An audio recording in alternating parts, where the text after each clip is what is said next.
नमस्कार, मैं सरिता सोनी और आप देख रहे हैं बीकेटी न्यूज 24। आज की कुछ खास खबरों को जानने के लिए आइए चलते हैं खबरों की ओर। North Central Railway Works Union द्वारा प्रोडक्टिविटी लिंक्ड बोनस में संशोधन के लिए बोनस अधिकार दिवस आज रेलवे वैगन मरम्मत कारखाना में मनाया गया। इस दौरान बताया गया कि यह बोनस सरकारी उद्यमों में ग्रुप सी और डी के कर्मचारियों को वार्षिक प्रोत्साहन के स्वरूप में दिया जाता है।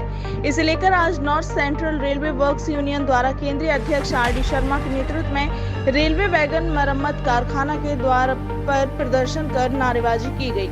इस दौरान केंद्रीय अध्यक्ष आर.डी. शर्मा व शाखा अध्यक्ष माधव सिंह यादव ने बताया कि 7वां पे कमीशन वर्ष 2016 में लागू किया जा चुका है एवं वर्तमान में प्रभावी है, लेकिन रेल मंत्रालय भारत सरकार द्वारा वर्तमान कमीशन के अनुसार न्यूनतम वेतन 7,000 को आधार मानकर 78 दिनों का पीएलबी बोनस रुपए 17,961 का भुगतान किया जा रहा है, जबकि कमीशन की न्यूनतम वेतन 18,000 को आधार मानकर रुपए 46,159 किया जाना चाहिए। यह कर्मचारियों के साथ अन्याय है।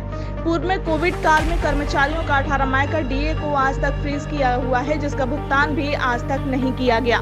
आइए देखते हैं सरिता सोनी की रिपोर्ट। अनिरुद्ध सिंह, क्या समस्या को लेकर आप लोग प्रदर्शन कर रहे हैं? अभी जो पीएलबी बोनस रेल कर्मचारियों को दिया जाता है वो 6 पे कमीशन में 7,000 रुपये मिनिमम पे था। उसके हिसाब से जो है 78 दिन का बोनस गवर्नमेंट दे रही, और तब से जो है 10 साल हुए तब से वही मतलब 6 पे कमीशन का जो 7,000 रुपये बेसिक था मिनिमम, उस हिसाब से ही मिल रहा है। अब चूँकि 18,000 रुपये मिनिमम बेसिक है और 7 पे कमीशन लगे हुए भी काफ़ी समय हो गया है, तो कर्मचारी की मांग है कि 18,000 रुपये मिनिमम बेसिक के हिसाब से कर्मचारी को पीएलबी बोनस दिया जाए, जिससे जो समथिंग जो है 45,000 रुपये समथिंग एक कर्मचारी का बनता है, और सरकार इस पर विचार करे और कर्मचारियों को बोनस जो है 7 पे कमीशन के हिसाब से। बताइए, आर.डी. शर्मा। किस संबंध को लेकर आज आप प्रदर्शन कर रहे हैं कारखाने से? आज कारखाने में बोनस के लिए एक विरोध दिवस के रूप में हम लोग मनाया जा रहा है, जिसमें आपको बताना चाहते हैं कि इस 7 पे कमीशन को लागू हुए 8 साल हो चुके हैं। 2016 में ये लागू हो गया था। लगभग 8 साल होने के बाद भी आज 6 पे कमीशन के हिसाब से जो है बोनस की गणना करके न्यूनतम दर को मानते हुए कर्मचारियों को जो है बोनस दिया जा रहा है, जो कि कर्मचारियों के साथ में बहुत ही अन्यायपूर्ण भेदभावपूर्ण रवैया है। आज जो हमारी विशेष मांग है कि 7 पे कमीशन को ध्यान में रखते हुए न्यूनतम बेसिक पर गणना करते हुए, जो कि लगभग 41,000 समथिंग के आसपास बोनस होता है, वो कर्मचारियों को दिया जाना चाहिए। इसके लिए एक विरोध दिवस हम लोगों ने बनाया था, जो कि ऑल इंडिया लेवल पर वर्कर्स यूनियन के जितने भी शाखाएं हैं वो उनके पदाधिकारी हर एक जोनल स्तर पर, मंडल स्तर पर अपना एक विरोध दिवस मना रहे हैं, जिसके तहत भारत सरकार के समक्ष ये सब चीज़ें जो है रखी जाएंगी। अगर आपकी मांग नहीं मानेगी तो आगे आपकी क्या प्रकार प्रणाली होगी? नहीं, देना तो है ही उनको। अब सवाल यह कि 8 साल से नहीं दे रहे हैं तो क्यों नहीं दे रहे हैं भाई? जब एक तरफ तो आप कहते हैं कि अर्थव्यवस्था आपकी जो है तीसरे नंबर पर जाने को है, दूसरी तरफ कर्मचारियों को देने के लिए कुछ नहीं है। आप लिमिट हर चीज में लगा के रखे हुए हैं, तो कहाँ तक नहीं देंगे? आज हम लोगों का जो 18 महीने का जो है एरिया जो है फ्रीज किया हुआ है कोविड के पीरियड से। फ्रीज का मतलब है कि देना है, या तो आप कह दें कि हमें देना ही नहीं है।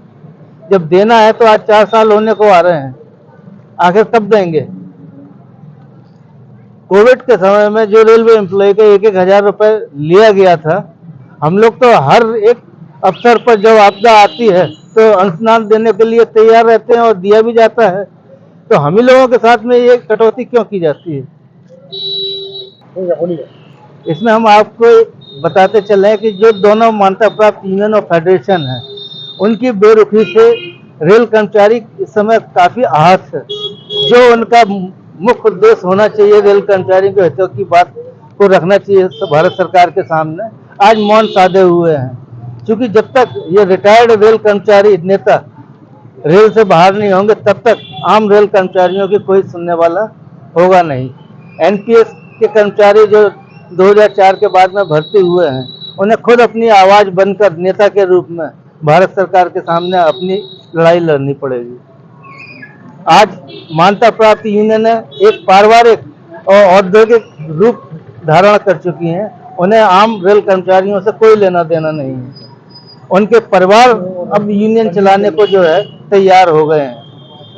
आखिर ये ट्रेड यूनियन कहाँ जा रही है?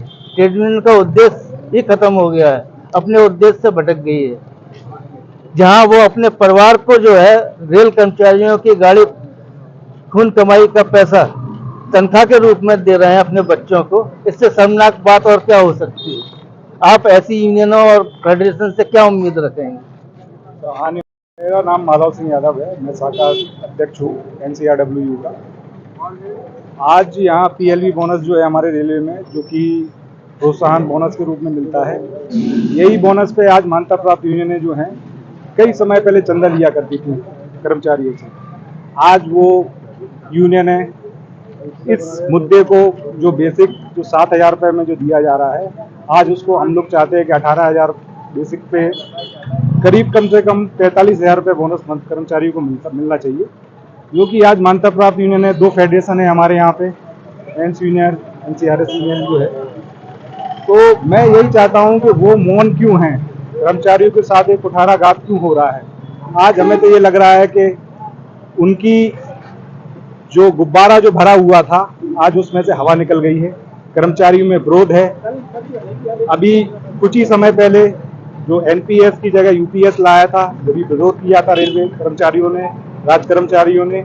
इसी प्रकार जो बोनस जो हमें रूप में मिल रहा है 7,000 रुपये, हम लोग यही चाहते हैं, रेल कर्मचारी भी यही चाहता है, राज्य कर्मचारी भी यही चाहता है कि जिस प्रकार 18,000 रुपये का जो 7 पे कमीशन का जो बेसिक जो है, उस पर 45,000 रुपये कम से कम लगभग कर्मचारियों को बोनस मिलना चाहिए। और यूनियनें इस रूप में कुछ बोल नहीं रही हैं। इसका मतलब आने वाले चुनाव में सबसे बड़ा मुद्दा UPS NPS और बोनस के रूप में भी जाएगा, जो कि आने वाले मान्यता प्राप्त चुनाव में इन मान्यता प्राप्त यूनियन को जो उनकी हवा भरी है, कर्मचारियों में रोष है, वो उसमें हम लोग प्रदर्शन करेंगे। और आने वाले समय में NCRWU north Central railway worker union मान्यता के चुनाव में जाने वाली है। और मैं आग्रह करता हूं कि कर्मचारी इसी रूप में देखते हुए हम लोगों को मान्यता में लाएं, और हम लोग NPS की लड़ाई तो लड़ाएंगे साथ में, कर्मचारियों के हित में PLB बोनस, अन्य समस्याएं हैं उनके लिए आवाज उठाएंगे, उनके मुद्दे उठाएंगे, जनरल मुद्दे उठाएंगे। प्रशासन से हमारा आग्रह यही है कि हमारे हितों को देखते हुए ये चीज आगे प्रस्तुत की जाए और आपके हित द्वारा